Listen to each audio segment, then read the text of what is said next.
Don't tell anyone, but today I'm going to teach you how to steal.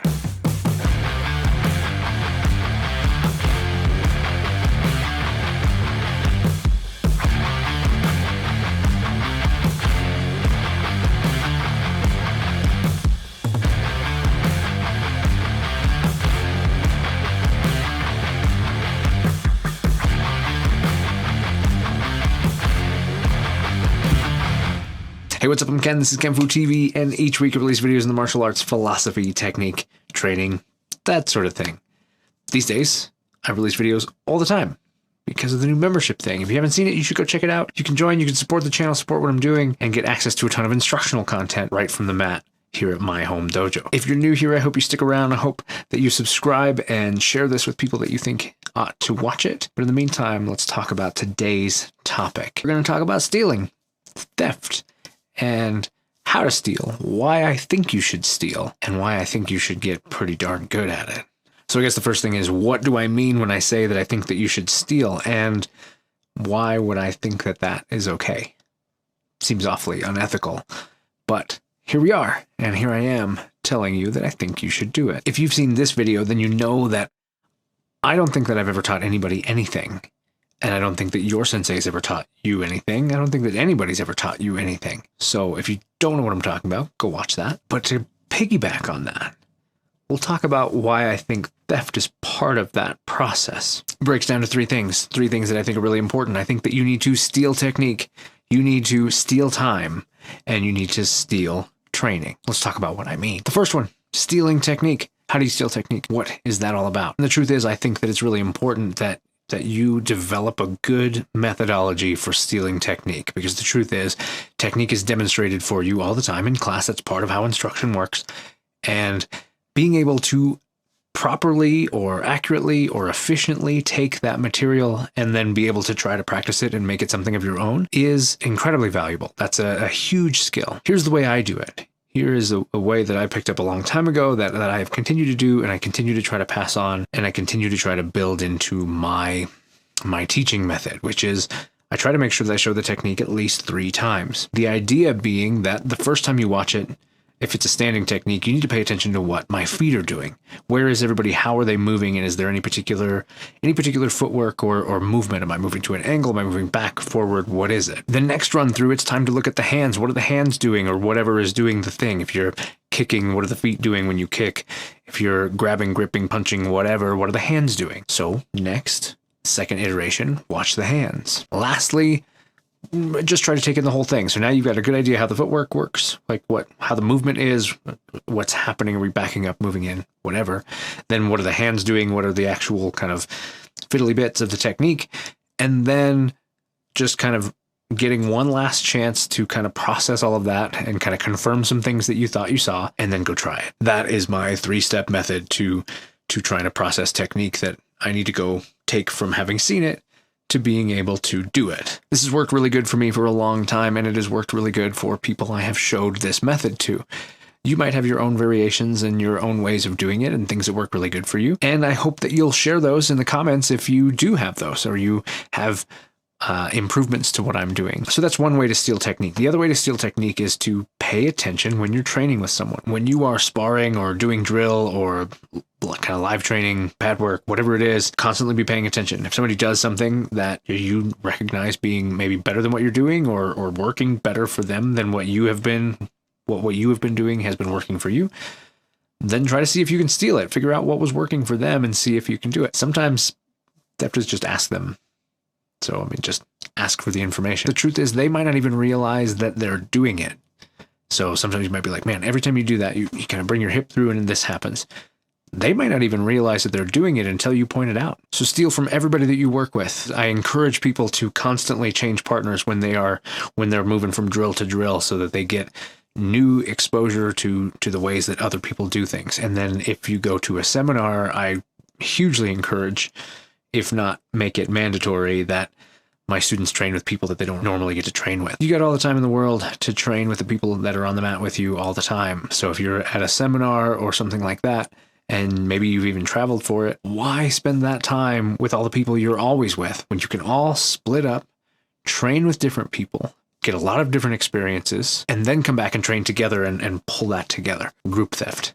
Now we're running a con. How long do you think I can go with this whole shady theft concept? Who knows? We'll see. After that, you have to steal time. This is a big one, and quite frankly, what I believe is probably responsible for most of the success that I've had in my training. When you're training, find the dead spots and fill them with more training. The beginning of this for me was when I would stay after class and there would be a black belt that would always continue to work on his own stuff after class. And so I would just stay, and he was fine with me kind of shadowing and just trying to keep up. And later he also kind of like gave me advice and helped me with things. I was able to excel further because of the fact that I stole that time. I made sure that I stayed and got something that other people didn't get. The other way that I like to do that is if everybody's grabbing a drink or taking a break or something like that, or class hasn't started yet, training, putting the time in, getting some reps. You know, maybe I work some kata or practice a technique, or even just small movements that I rep out while everybody else is standing around and talking, because that time is time that nobody else is getting that I'm getting. I'm stealing that time for myself. If it's a break after a drill, sometimes those extra reps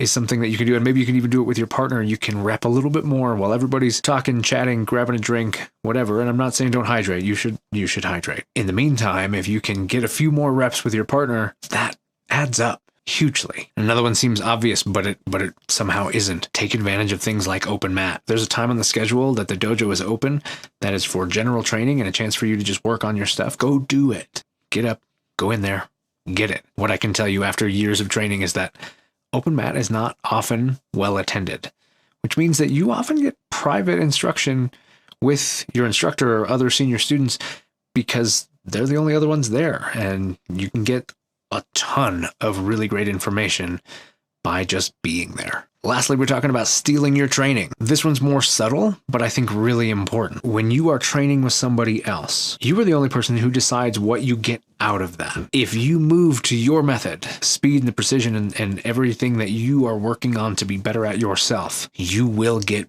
better. You'll be able to elevate yourself to a higher level easily by just making sure that when you rep, every time you rep, you're trying to improve yourself regardless of who you're working with. Yeah, they might not have your skill level. Yeah, you might be frustrated working with that person when you'd rather go work with one of the senior students or something like that.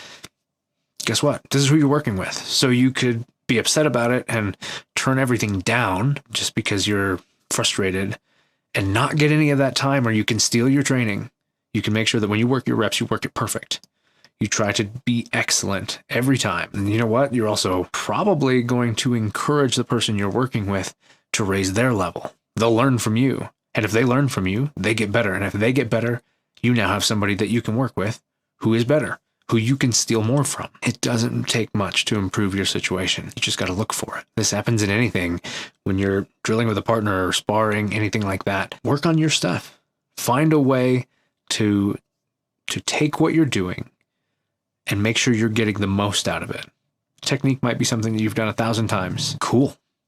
Do it the best you've ever done it. Work on little things. Try variations. Try things that you've never tried before just to see, does this make it better or make it worse? Learn from when it makes it worse.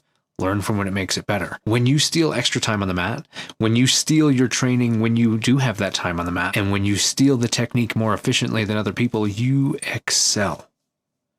You get better.